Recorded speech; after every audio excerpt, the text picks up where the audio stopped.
Trade in the Zone, de Mark Douglas. Capítulo 9. A natureza das convicções.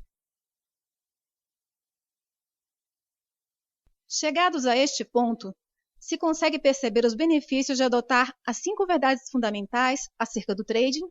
A tarefa agora é aprender como integrar devidamente estas verdades no seu sistema mental, sob a forma de convicções elementares, sem entrarem em conflito com quaisquer outras convicções que possa defender. À primeira vista, pode parecer uma tarefa desencorajadora, e noutras circunstâncias eu até concordaria consigo. Mas não, porque no capítulo 11 irei apresentar um exercício de trading simples, especificamente concebido para integrar devidamente estas 5 verdades sob a forma de convicções a um nível funcional. Um nível funcional é onde trabalhamos naturalmente com um estado mental despreocupado, tendo a noção exata do que precisa ser feito e com a capacidade de o fazer sem hesitação ou conflito interno. No entanto, alerta os que já tenham espreitado para o exercício. À primeira vista, o exercício de trading parece tão simples que podem sentir-se tentados a fazê-lo agora, antes de compreenderem as implicações de o fazer. Sugiro que reconsiderem. Há algumas dinâmicas sutis, embora profundas, envolvidas no processo de aprender a integrar novas convicções e a alterar outras existentes que entrem em conflito com as novas. Compreender o exercício de trading em si é fácil. Compreender como o utilizar para mudar as suas convicções é uma questão completamente diferente. Se fizer o exercício sem compreender os conceitos apresentados neste capítulo e no seguinte, não irá obter os resultados desejados. Também é importante que não dê por adquirido o esforço mental que terá de despender para aceitar totalmente esses princípios de sucesso, independentemente se os compreende bem ou não. Lembre-se de Bob, que acreditava que compreendia profundamente o conceito de probabilidades, mas não foi capaz de trabalhar numa perspectiva probabilística.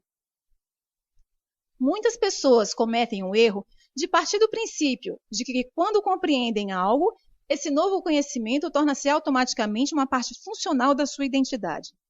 Na maior parte das vezes, compreender um conceito é só o primeiro passo do processo da sua integração a um nível funcional. Isto verifica-se especialmente para conceitos que lidam com o pensamento probabilístico. As nossas mentes não estão naturalmente programadas para serem objetivas ou ficarem no momento presente. Isso significa que temos de treinar ativamente as nossas mentes para pensarem desse ponto de vista. Para além do treino, pode haver um sem número de convicções em conflito para resolver. As convicções em conflito terão o efeito de sabotar as melhores intenções para trabalhar com um estado mental objetivo ou para experimentar o fluxo de oportunidades do momento presente. Por exemplo, suponhamos que passou anos a aprender a ler os mercados, ou gastou muito dinheiro a desenvolver ou a comprar sistemas técnicos, só para conseguir descobrir o que acontecerá a seguir. Agora, chegou à conclusão de que não precisa de saber o que vai acontecer a seguir, e que, ao fazê-lo, está a limitar a sua aptidão para ser objetivo ou se focar no momento. O que temos é um conflito direto entre a convicção antiga de que precisa de saber o que vai acontecer a seguir para ser bem-sucedido e o novo entendimento de que não tem de o saber. Ora, irá o seu novo entendimento neutralizar subitamente todo o tempo, dinheiro e energia despendidos a reforçar a convicção de que precisa de saber? Quem dera fosse assim tão fácil. Para alguns sortudos pode ser. Se lembrar do capítulo 4, quando falei sobre a distância psicológica do código de software, eu disse que alguns traders podem já estar tão perto dessas novas perspectivas que tudo o que precisam é de reunir algumas das peças que faltam para criar uma experiência do tipo que altere o estado mental. No entanto, com base na minha experiência de trabalho com mais de 1000 traders, posso dizer que a maioria não está próximo desse estado mental. Para esses, pode ser preciso um considerável trabalho mental, além de muito tempo, para integrar devidamente os seus novos entendimentos sobre o trading nos seus ambientes mentais. A boa notícia é que, no final, o exercício no capítulo 11 irá estabelecer as 5 verdades fundamentais e resolver muitos dos conflitos potenciais, mas apenas se soubermos exatamente o que estamos a fazer e por que o estamos a fazer. Este é o assunto deste capítulo e do seguinte. As origens de uma convicção. O que podemos aprender sobre a natureza das convicções e como podemos usar esse conhecimento para criar uma atitude mental que estimule o nosso desejo de sermos traders consistentemente bem-sucedidos? Estas são 2 das questões em que me irei concentrar em responder neste capítulo. Primeiro, olhemos para a origem das nossas convicções. Como se recorda, as memórias, as características e as convicções existem sob a forma de energia, especificamente energia estruturada. Anteriormente, reuni essas 3 componentes mentais para ilustrar. 1. Que as memórias, as características e as convicções não existem como matéria física. 2. Que a relação causa-efeito que existe entre nós e o meio exterior concebe estes elementos. E 3. Como a relação causa-efeito se inverte de modo que possamos perceber no ambiente externo o que aprendemos. Para chegar à origem das nossas convicções, vamos ter de separar essas componentes para ilustrar a diferença entre uma memória e uma convicção. A melhor maneira de o fazer é imaginarmos-nos na mente de uma criança. Eu diria que no início da vida de uma criança, as memórias das suas experiências existem na sua forma mais pura.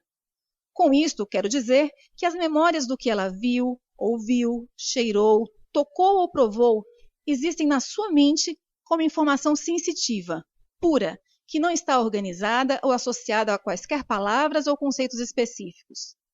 Por conseguinte, vou definir uma memória pura como informação sensitiva armazenada na sua forma original.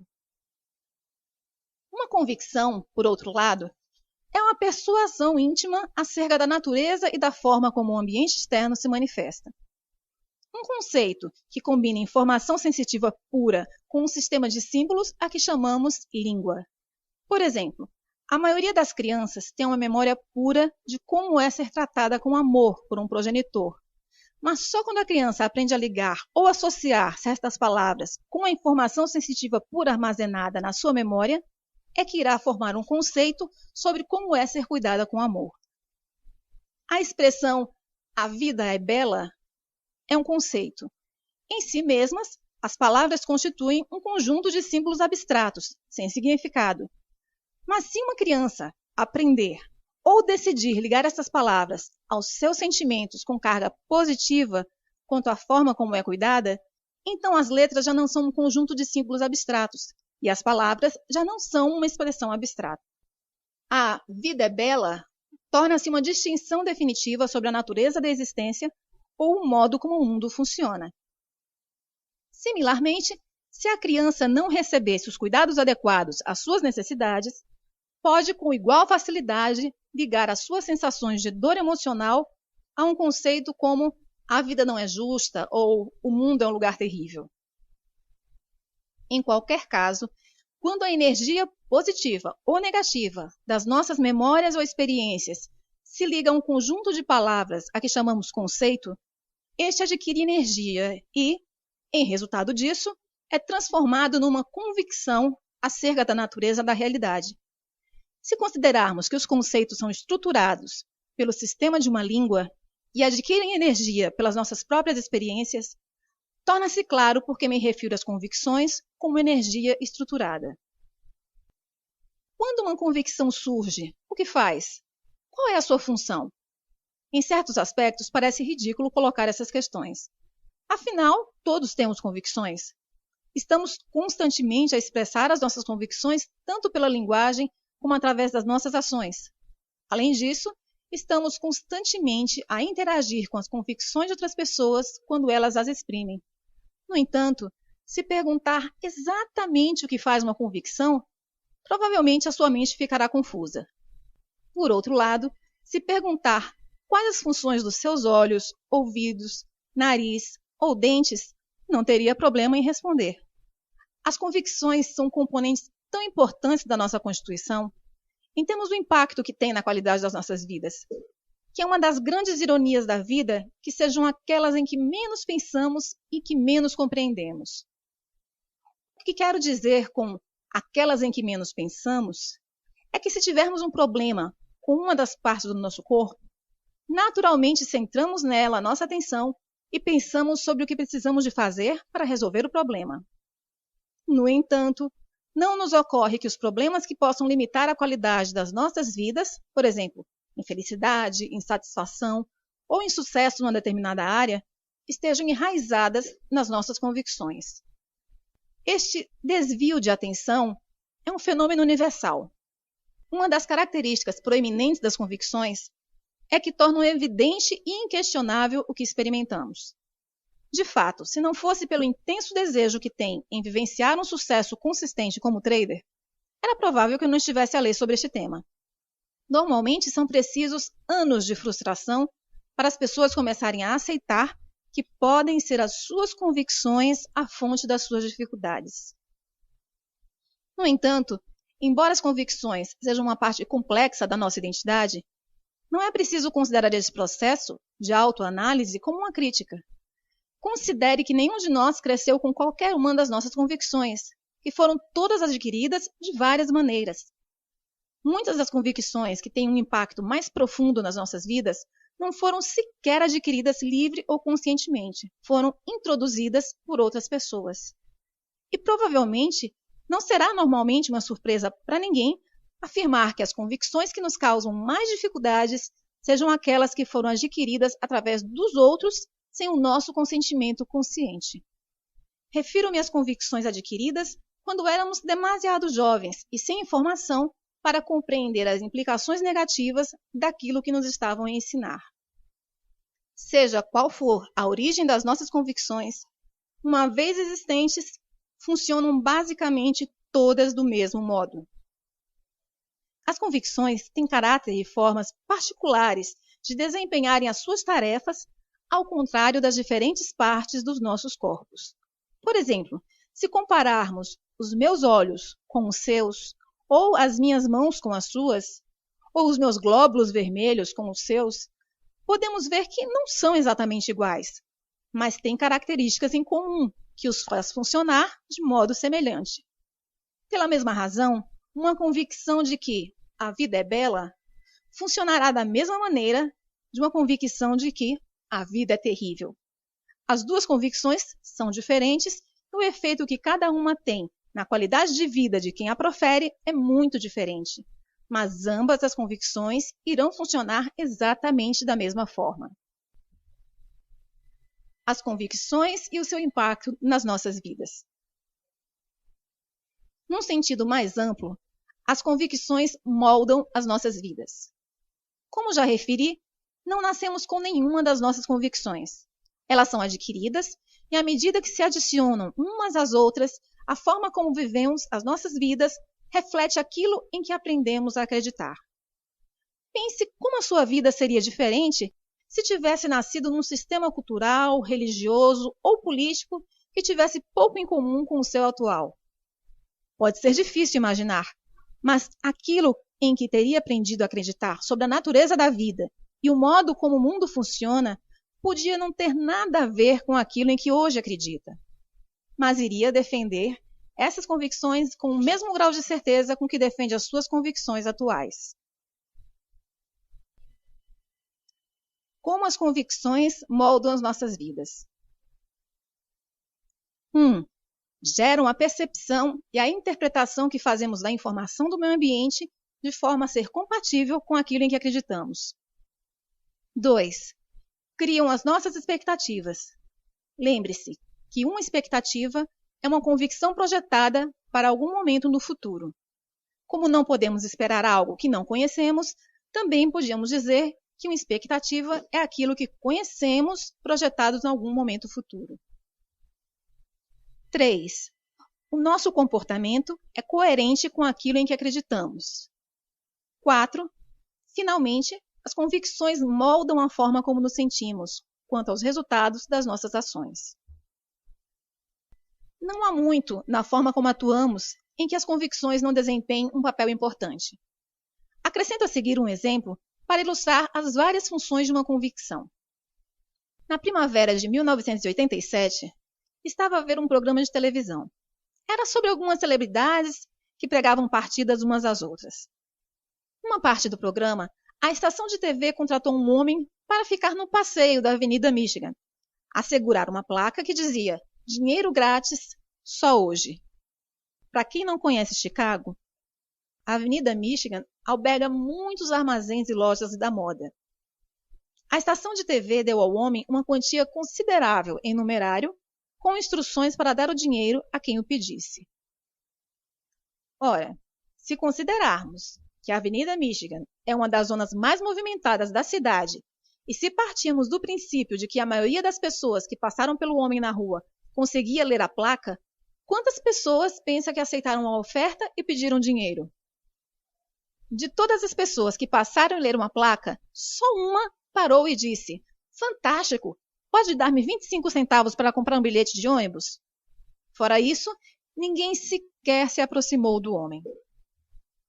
O homem acabou por ficar frustrado, porque as pessoas não estavam a reagir como ele esperava. Anunciou o seu propósito mais alto: "Alguém quer dinheiro? Tenho dinheiro para dar. Ajudem-me a livrar-me dele." Todas as pessoas continuaram o seu caminho como se ele não existisse. De fato, reparei que algumas pessoas se desviaram mesmo do seu caminho para o evitar. Quando um homem de terno e gravata se aproximou, dirigiu-se a ele e disse: "Quer algum dinheiro?"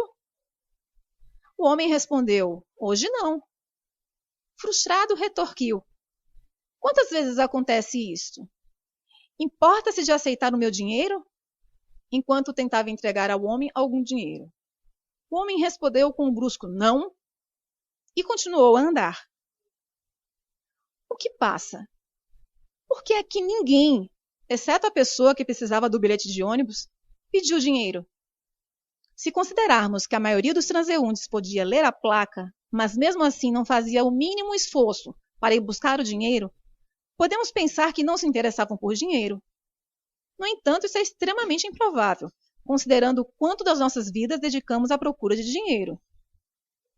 Se estamos de acordo que as pessoas conseguiam ler a placa e que o dinheiro é importante para elas, então o que as teria impedido de pedirem uma parte para si?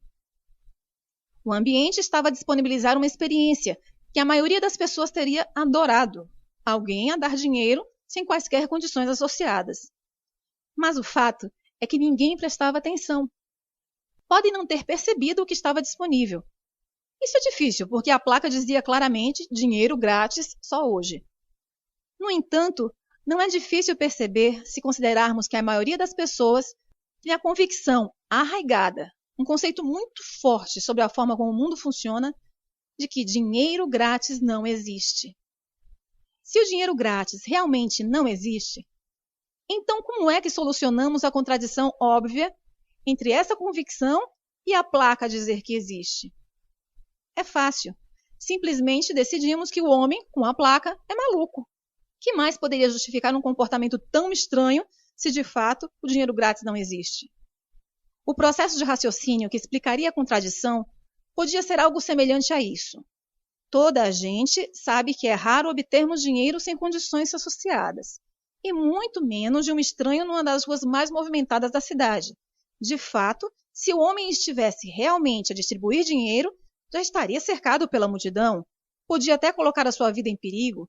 Deve ser maluco. É melhor afastar-me dele. Quem sabe o que poderá fazer? Repare que cada componente do processo de pensamento descrito é coerente com a convicção de que o dinheiro grátis não existe. 1. As palavras dinheiro grátis não foram percebidas nem interpretadas tal como se pretendia. 2. Decidir que a pessoa com a placa tinha de ser maluca criou uma expectativa de perigo, ou pelo menos uma percepção de que se justificava ter cuidado. 3. Mudar intencionalmente o caminho para evitar contato com a pessoa com a placa é uma ação que é coerente com a expectativa de perigo. 4. Como é que cada pessoa se sentiu com o desfecho?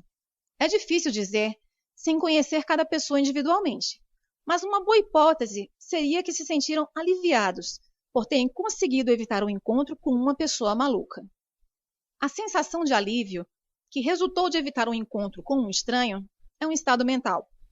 Lembre-se que o modo como nos sentimos, o grau relativo de energia com carga positiva ou negativa que flui através dos nossos corpos e mentes, é para nós a verdade absoluta. No entanto, as convicções que despertam em qualquer estado mental particular podem não ser a verdade relativamente às possibilidades disponíveis no ambiente.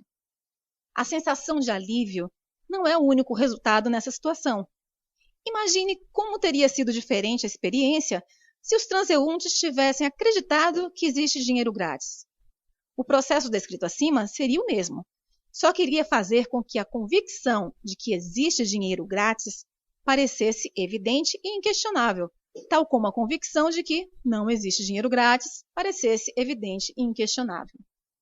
Um bom exemplo seria o da pessoa que disse: "Fantástico, pode me dar 25 centavos para comprar um bilhete de ônibus?" Quando vi isto, tive a impressão de que esta pessoa seria provavelmente um pedinte e que poderia ter pedido a outra qualquer pessoa 25 centavos. Um pedinte é alguém que acredita absolutamente na existência de dinheiro grátis. Por conseguinte, a sua concepção e interpretação da placa foram exatamente o pretendido pela estação de TV. A sua expectativa e comportamento foram coerentes com a sua convicção. E como se sentiria ele quanto aos resultados? Obteve os seus 25 centavos, pelo que eu diria que ele ficou satisfeito. É claro que ele não sabia que poderia ter obtido muito mais. Há outro desfecho possível para o nosso cenário. Consideremos a hipótese de que alguém que acredita que o dinheiro grátis não existe, mas que mesmo assim assume essa possibilidade. Por outras palavras, algumas pessoas podem ficar tão intrigadas e curiosas que decidem suspender temporariamente a sua convicção de que o dinheiro grátis não existe. Esta suspensão temporária permite-lhes agir fora dos limites criados por uma convicção, para ver o que acontece. Assim, em vez de ignorarem o homem com a placa, que seria a primeira reação, a pessoa do nosso exemplo dirige-se a ele e diz: "Dê-me 10 dólares. O homem tira rapidamente uma nota de 10 dólares do bolso e dá-lhe. O que acontece agora? Como se sente essa pessoa ao experimentar algo inesperado que contradiz completamente a sua convicção? Para a maioria das pessoas, a convicção de que o dinheiro grátis não existe é adquirida através de circunstâncias desagradáveis, para o dizer de forma moderada. A forma mais comum é dizerem-nos que não podemos ter alguma coisa porque é demasiado cara. Quantas vezes uma criança não ouve: "Mas o que você pensa? Dinheiro não nasce em árvore?" Ou seja, é uma convicção com carga negativa. Assim, a experiência de entregar dinheiro sem condições associadas e sem quaisquer comentários negativos iria provavelmente criar um estado mental de puro júbilo. De fato, a maioria das pessoas ficaria tão feliz que se iriam sentir compelidas a compartilhar essa felicidade e a nova descoberta com todas as pessoas que conhecessem. Posso imaginá-lo a regressar ao emprego ou à casa e no momento em que se encontra alguém, as primeiras palavras que saem da sua boca são: "Não vai acreditar no que me aconteceu." E embora queira desesperadamente que essas pessoas acreditem na sua história, provavelmente não vão acreditar. Por quê? Porque a sua convicção de que o dinheiro grátis não existe irá fazer com que interpretem a sua história de um modo a negar a sua veracidade. Para levar este exemplo um pouco mais longe, imaginemos o que aconteceria ao estado de espírito da pessoa do nosso exemplo se lembrasse que poderia ter pedido mais dinheiro. Está num estado de júbilo. No entanto, no momento em que esse pensamento lhe surge, ou alguém lhe lembra que poderia ter pedido mais dinheiro, o seu estado de espírito alegre irá imediatamente mudar para um estado de pesar com carga negativa. Por quê? Porque associou-lhe a convicção com carga negativa, que significa perder uma oportunidade. Em resultado, em vez de ficar contente com o que obteve, irá lamentar o que poderia ter obtido, mas não obteve. Convicções versus verdade. Nestes 3 exemplos, todos têm a sua versão individual. Se lhes perguntar, Cada um descreveria o que viveu do seu ponto de vista, como se fosse a única versão verdadeira e válida da realidade. Contradição entre essas três versões da verdade sugere-me uma importante questão filosófica que precisa ser resolvida. Se as convicções limitam o nosso conhecimento da informação gerada pelo ambiente físico, para que percebamos esteja em consonância com o que acreditamos, então como é que sabemos o que é a verdade? Se as convicções limitam o nosso conhecimento da informação gerada pelo ambiente físico, para que o que percebemos esteja em consonância com o que acreditamos, então como é que sabemos o que é a verdade? Para responder a esta questão, temos de considerar 4 ideias. 1. O ambiente manifesta-se numa combinação infinita de formas.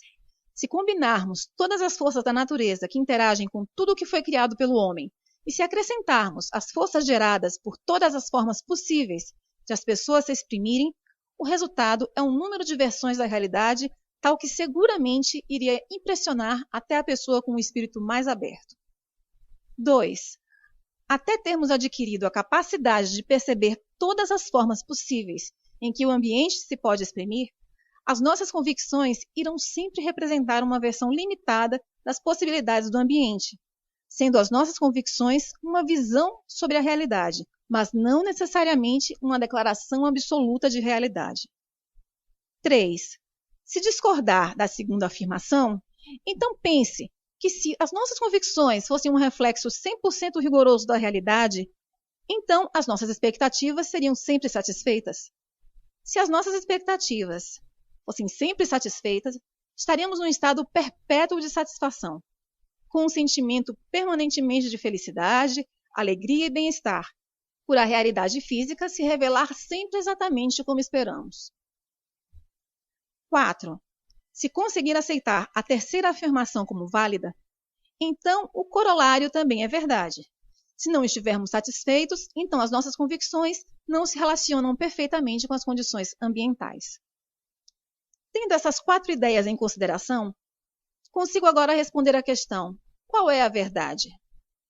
Se as convicções impõem limites ao que percebemos como possível e o ambiente se consegue exprimir numa combinação infinita de formas, então as convicções só podem ser verdadeiras relativamente ao que tentamos conseguir num determinado momento. Ou seja, o grau relativo de veracidade inerente às nossas convicções pode ser medido pela forma como nos são úteis. Cada um de nós tem forças geradas internamente, curiosidades, necessidades, vontades, desejos, objetivos e aspirações, que nos compelem ou motivam a interagir com o ambiente físico. O conjunto de passos que damos para satisfazer as nossas curiosidades, necessidades, vontades, desejos, objetivos ou aspirações depende daquilo em que acreditamos ser verdade numa dada circunstância ou situação. Essa verdade, seja ela qual for, irá determinar 1. As possibilidades que percebemos relativamente ao que o meio ambiente nos disponibiliza. 2. Como interpretamos o que percebemos. 3. As decisões que tomamos. 4. As nossas expectativas de resultados. 5. O que fazemos. E 6. Como nos sentimos quanto aos resultados dos nossos esforços. Num dado momento, se estamos satisfeitos, felizes ou numa situação de bem-estar relativamente a algo que tentamos conseguir, podemos dizer que a nossa verdade, isso é, independentemente das nossas convicções, é útil, porque o processo, como se afirmou acima, funcionou. Aquilo que percebíamos não só estava em consonância com o nosso objetivo, mas também com o que o ambiente nos disponibilizou. A nossa interpretação da informação resultou numa decisão, expectativa e ação que estavam em harmonia com a situação e as circunstâncias ambientais. Não houve qualquer resistência ou força contrária por parte do ambiente, ou na nossa própria mente, que diminuísse o resultado que tentamos conseguir. Em resultado disso, encontramos-nos num estado de satisfação, felicidade e bem-estar. Por outro lado, se nos encontramos num estado de insatisfação, desilusão, frustração, confusão, desespero, pesar ou falta de esperança, podemos dizer que, relativamente à situação e circunstâncias ambientais, as nossas convicções não funcionam bem, ou nem sequer funcionam, e, por conseguinte, não são úteis. Simplificando, a verdade depende do que funciona em relação àquilo que tentamos conseguir num dado momento.